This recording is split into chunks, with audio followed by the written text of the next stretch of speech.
All right, now for the latest chapter in the mainstream media's and big tech assault on conservative speech and thought. I didn't get this, so you got to walk with me on this thing and understand this. But NBC News yesterday reported that Google had banned the website Zero Hedge from its ad platform and issued a warning against the Federalist. But here's the thing, that's not actually true. Google didn't ban the articles on these websites, as NBC said, or deem them to be violating its policies. It only flagged them because of things that were written in the comments section of the stories that they had written, which I still don't get that, but that's a whole nother story. More importantly, that it appears as though NBC pressured Google to take action by notifying them of research that they, NBC, had done through their, quote, verification unit, I don't know what that is, in conjunction with a left-leaning British nonprofit that monitors online hate. Okay, I still don't even get this, why it happened. But joining us now is John Daniel Davidson, the political editor for The Federalist, whose article was the one that was flagged by Google and NBC. John, this is like crazy to me. NBC somehow has time. They can't get their own news straight. Now they're monitoring other sites like yours and telling Google that's allowing ads to be run on it, that they should not allow ads to be run on your site. Walk me through how this happened. I mean, I still don't get it, that they're suddenly monitoring the Federalist and saying that because of a story that you wrote, more importantly, that the comments on that story, somehow Google should block the ads that play on that website, on that page, correct? Yeah, it's a crazy story, and a lot of it's still not clear to us, but I can tell you this. We never heard from Google. We found out about this because we saw the NBC News story that ran.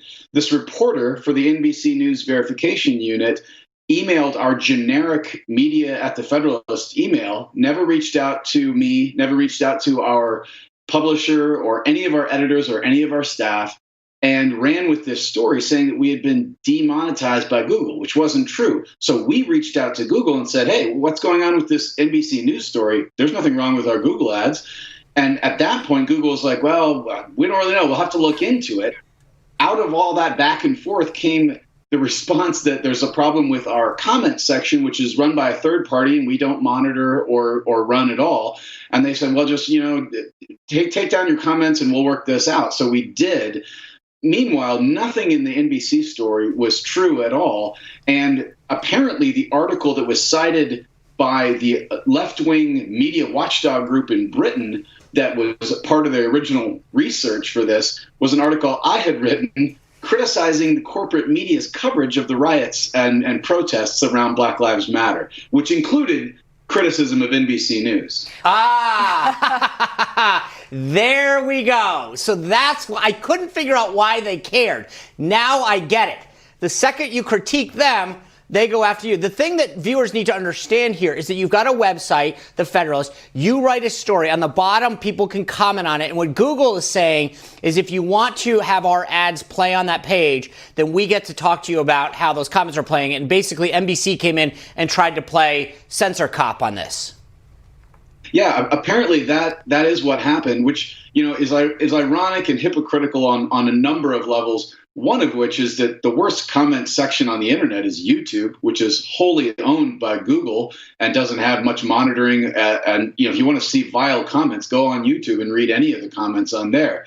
But the other irony is that Google and Twitter and Facebook and all these big tech companies have protection under federal law that they can't be held liable for what third parties say on their platform. So it seems like a double standard that Google enjoys this protection, but they don't want to extend it to their ad clients. Right. Well, look, I hope as this thing unwinds, you can come back, because it took me a while to unwind how crazy this thing was. And so as we get further along, I really want you to come back and walk through what you guys find out. Well, I'm sure it'll happen again. So. Well, good. That's more reason to have you back. That's right. All right. Thank you, John. All right. Well, joining us now to further react on the craziness of the whole thing is the media reporter for The Hill, Joe Concha. Joe, welcome back to the show. Hey, Sean. Hey, guys. How we doing? Good. I don't know if you caught this, but to me, when I was trying to understand this whole thing, I didn't get it. Like, why the heck is NBC care about the comment section of another page, and it's like they're being tattletales, but completely false. And then the kicker, and the reason I want you to comment on it, their reporting on this is wrong, inaccurate, and not complete, because they leave out the fact that the issue was really that they didn't like a critical story. Right. And hi, Lindsay, as well. I didn't say your name correctly. I said Guy. It's like, come on. I'm a girl, okay? Anyway, we've heard that term Karen a lot lately. You've been Karened. Now, NBC is the Karen network, apparently, because they're going to tattle on the Federalist. And John just made a good point earlier. This isn't about the content of a story. Even if it were, that's disturbing enough. Even George Orwell would look at this and say, hey, let a minute. This is a little bit too far, guys. All right. This is a little bit too Orwellian, even for 2020. But this is about what was in the comments section of the Federalist. I mean, have you been to any comment section on any political news site lately? I don't know if there's a ninth circle of hell, but I'm pretty sure that's it. And that's for publications I've worked for or work for, whether it be Mediaite or The Hill or anywhere. No matter how benign, the people that are down there, I'm pretty sure aren't human. Some of them aren't, actually. They're bots.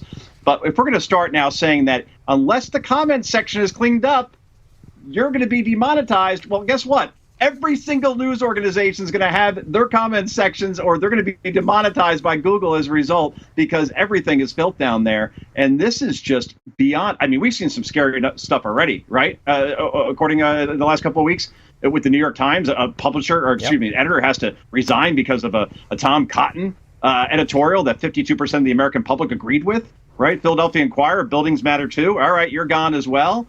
There has been a purge over the last couple of weeks of the First Amendment like we have never seen in this country. And I'm not a guy, Lindsay, Sean, that uses hyperbole. It's true. And this is another case of it. It's not bias anymore. It's activism. And it sticks to your boots. Well, something I think is really interesting about this as well. You had even CNN and Bloomberg come out and call NBC out and say, this is activism, this isn't journalism. And so this isn't just a far right issue. This is an issue with all the journalism calling out NBC. But speaking of CNN, I want to switch gears a little bit. They recently wrote an article, and the headline is, I want to show it to you, it's Trump offers full-throated defense of police and executive action signing. And this is obviously talking about the executive order yesterday. But maybe I'm off base here, but using the word full-throated when you're talking about someone, essentially, why did this all come about? Because of George Floyd's death, who was killed because someone had their knee on his neck for 9 minutes. Using the word full-throated, you could have used any other word. Do you think that crossed the line, or that was a little bit too much? Because my thinking is if someone on the right used that, there would be uproar. Yep.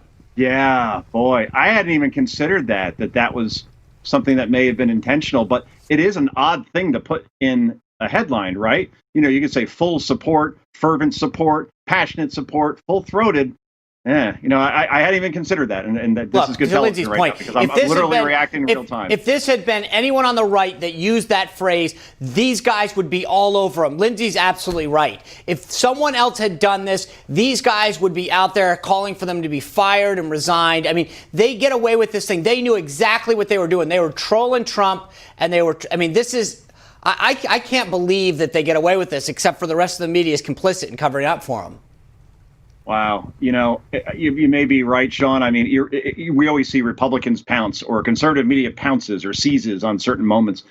So, for that to happen there, when the president did something that Van Jones on CNN, on their own network, said was a very good thing and the right step forward, and he got eviscerated on social media for how dare you say anything good about President Trump or any executive action. And we don't see much from CNN as far as, or many news outlets, talking about the fact that the Obama administration, which included Joe Biden, who's running for president, had 8 years and a Democratic Congress and a Senate, not for the full 8, but for some of it, enough to get stuff done, to do something around police reform, and they didn't do a thing, just like they didn't with prison reform as well. That's that. Yep. Well, you also said something important, too, which is that I was right. So, anyway, look, I want to have you back. There's a couple other issues that that you've been writing about, and I want to get you back on the show this week because there's some stuff that you've been touching on that is so important to bring up with this audience. But I don't want to do that yet. I want to bring you back this week if your schedule permits. Such great stuff that you've been putting out. So wow, that is a cryptic tease to end cryptic teases. I know. Can I do the tease? No, well, no, we're going to see you on Friday. How's that? Deal? Okay, all right. I had a good one lined up. That's fine. See you later. All right, well, coming up, More nonsense from the mainstream media, if you can believe it, as they make a mountain out of a molehill over President Trump's walk down a ramp the other day. Trish Regan joins us next to talk about Rampgate.